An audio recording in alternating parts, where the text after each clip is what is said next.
First, let's have a look at the architecture and then we shall focus on the components. ASP.NET architecture helps in increasing performance, scalability, and flexibility.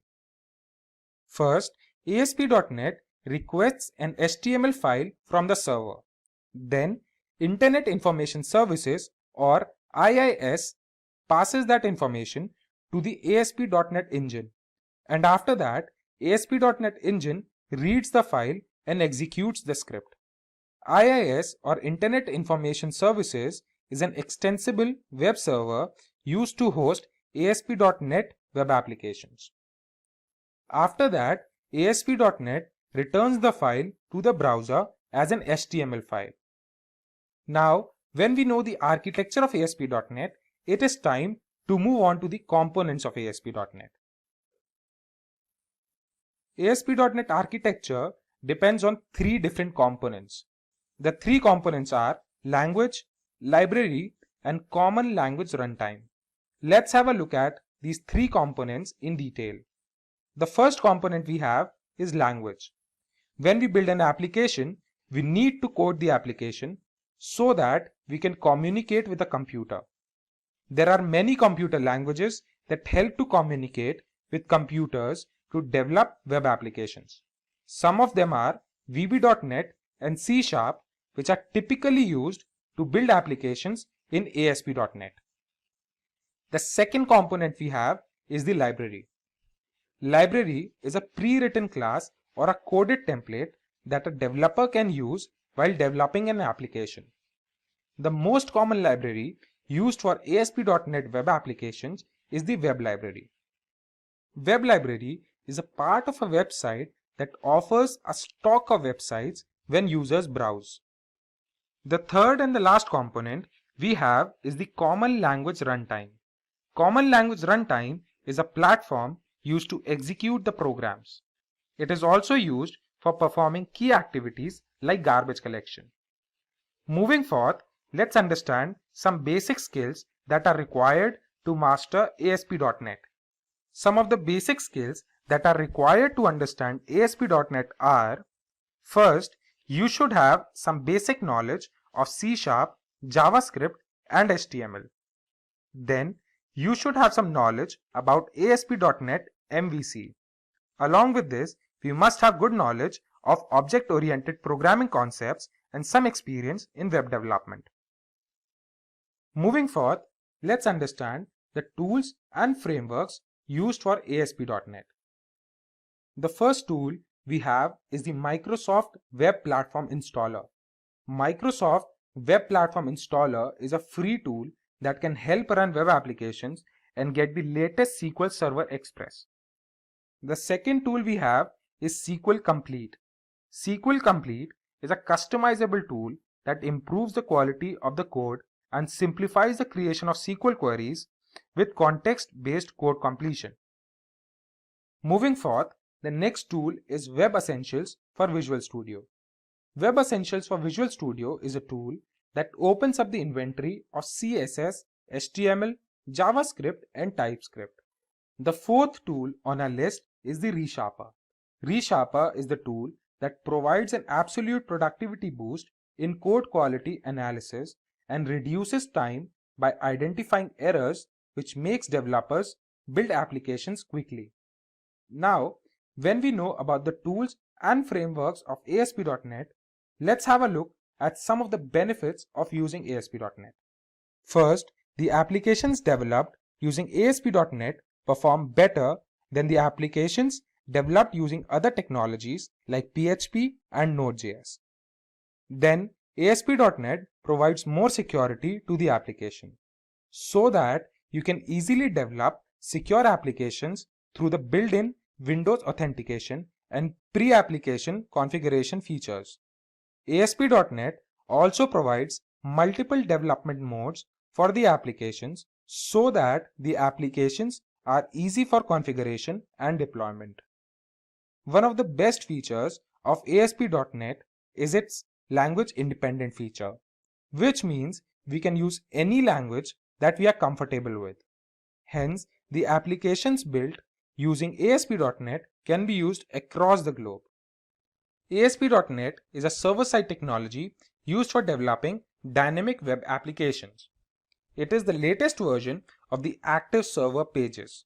Active Server Pages is a server-side scripting language and engine used for developing web applications.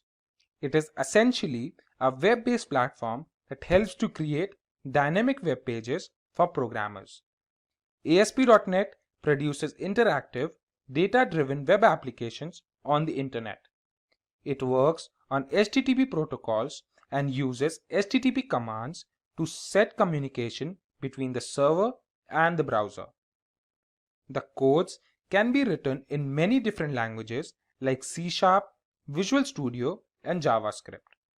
The latest version of ASP.NET is the Active Server Pages, which Microsoft developed to build websites. It was released in 2002 and had an extension of .aspx.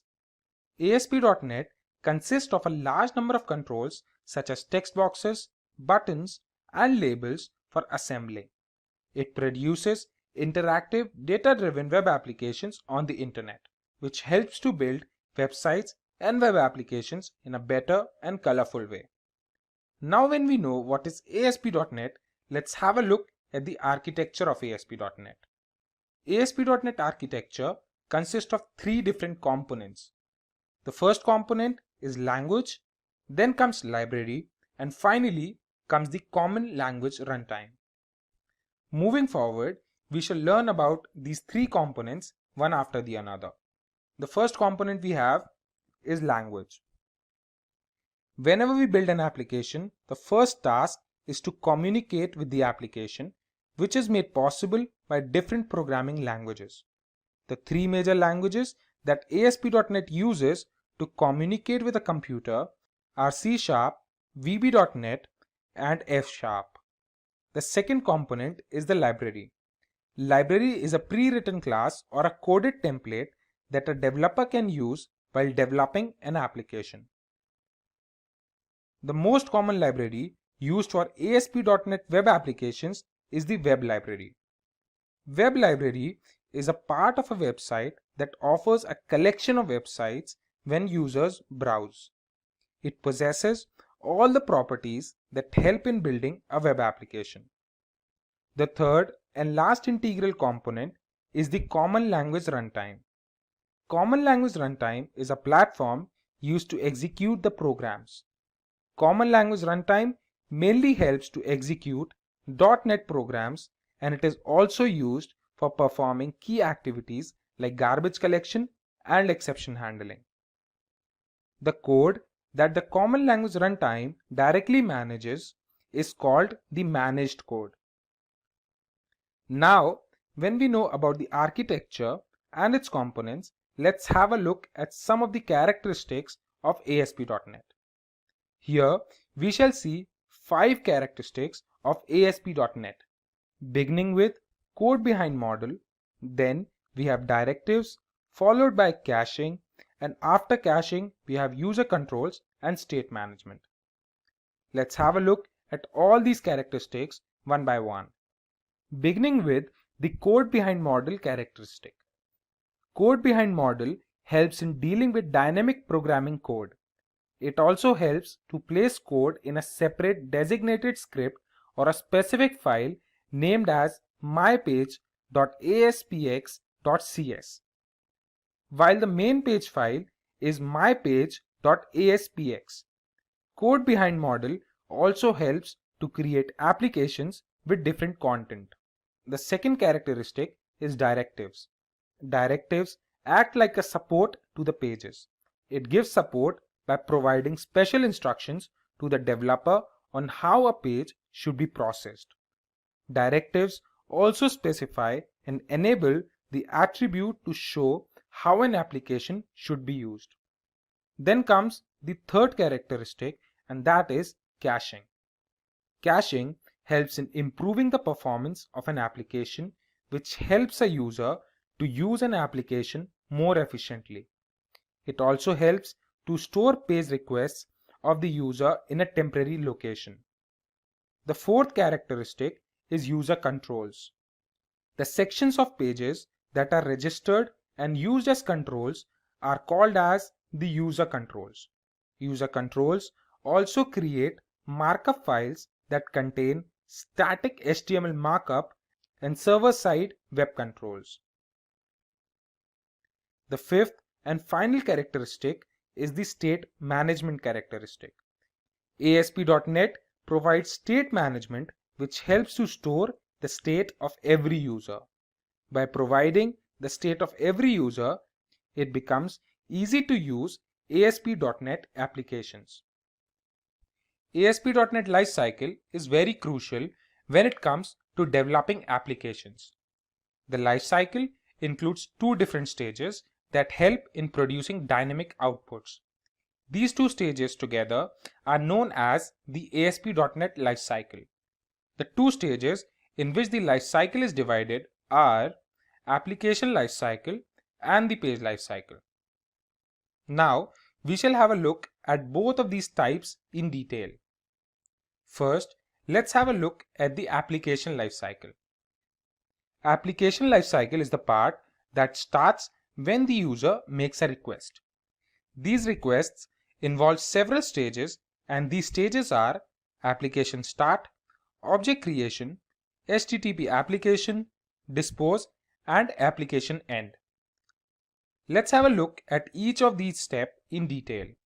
The first step we have is Application Start. Whenever a user requests an application for accessing a web server, first the request is checked and then the request for accessing it is provided. The second stage we have is the object creation. Object creation helps in holding all the information about the request, cookies, and browsing information. It also holds HTTP context, HTTP request, and HTTP response by the browser. The third stage is the HTTP application.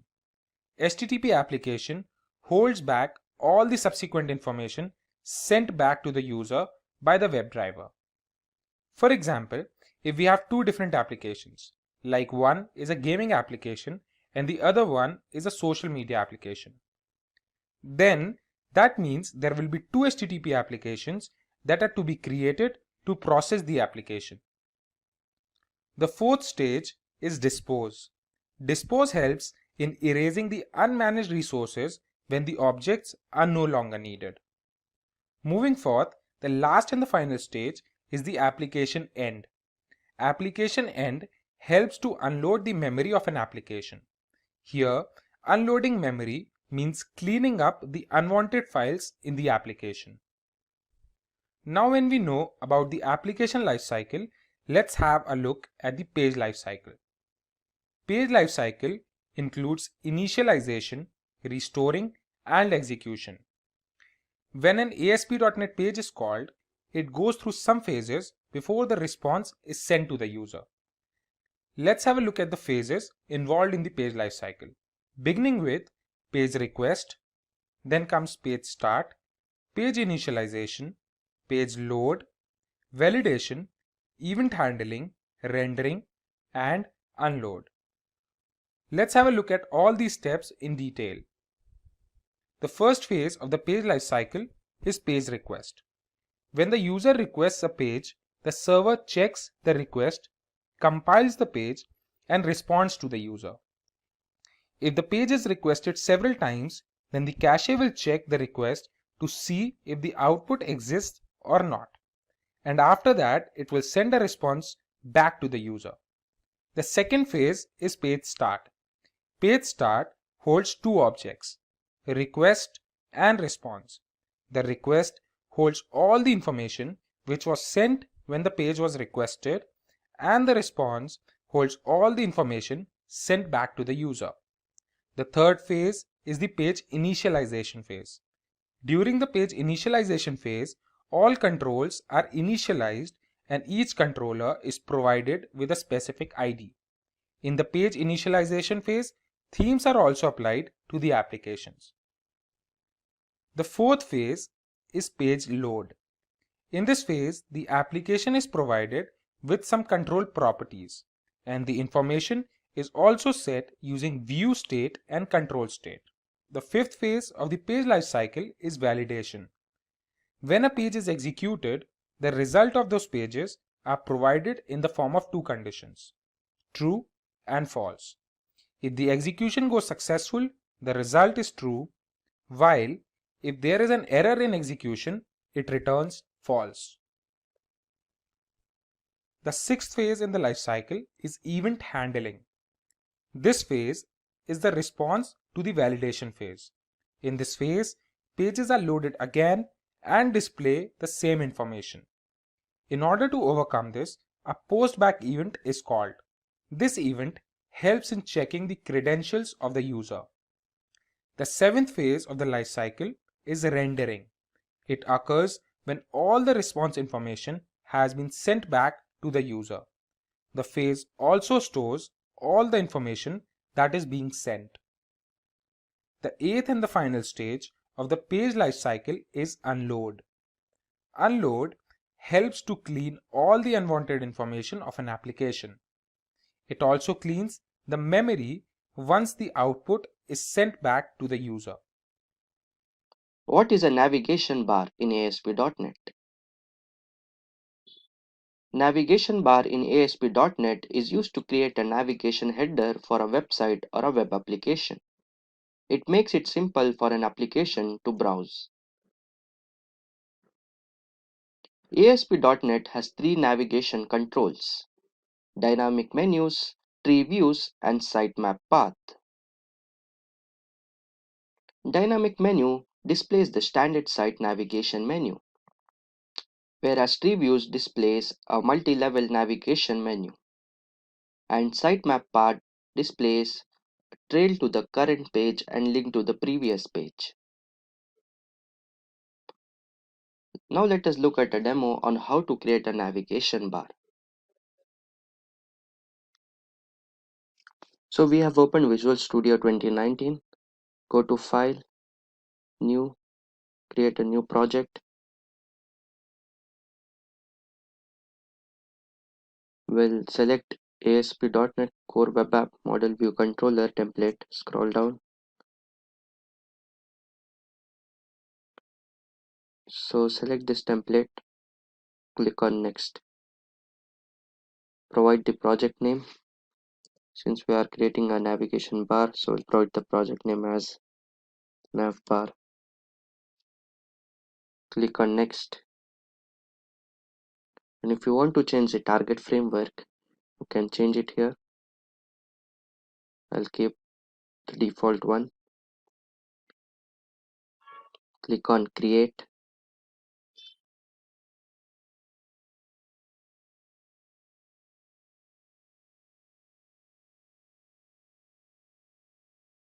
So here you can see the project is successfully created. Let's click on View and open Solution Explorer. So now let us run this and see what is the output. Here you can see the build has started.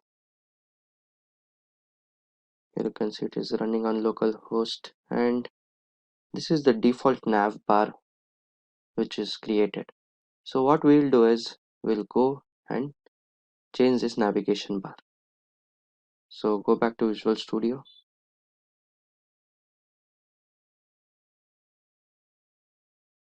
Go to Solution Explorer. Go to Views. Go to layout.cshtml. Open this file, and here you can see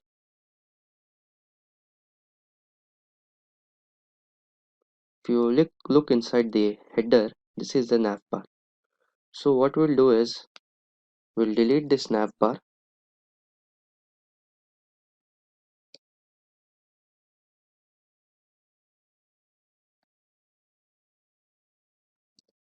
So this is the small code which I have pasted here.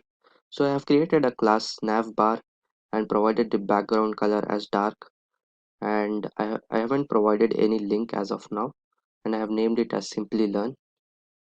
And similarly, I have created another class In this class, I have created a drop down. In this drop down, I have named it as courses, articles, and others. So let us go and run this and see the output.